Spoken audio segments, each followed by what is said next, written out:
Investment करें कि देखिए मैंने आपको यहाँ पर 2-3 वीडियोस बना के दी कि यार आप खुद से मालूम कर लें कि आप पे जादू है कि नहीं है। अगर वो सूर्य वरनास का एक अमल था वो आप देख लें वीडियोस के अंदर है कि आप कैसे मालूम करेंगे कि आप पर जादू हुआ है, तो वो देखिए आप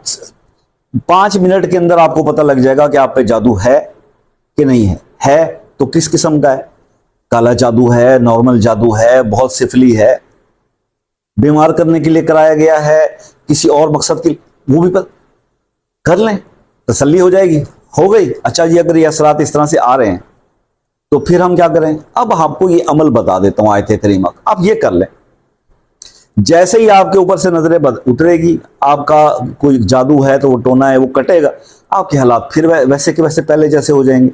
लेकिन अगर वो अमल आपका ये वजीफा शुरू करते ही आपको 3 दिन में सुकून मिल जाता है, पहले दिन ही कई लोगों को आराम आ जाता है, वो कहते हैं यार मैं तो बड़ा रिलैक्स हो गया हूं, मेरा सर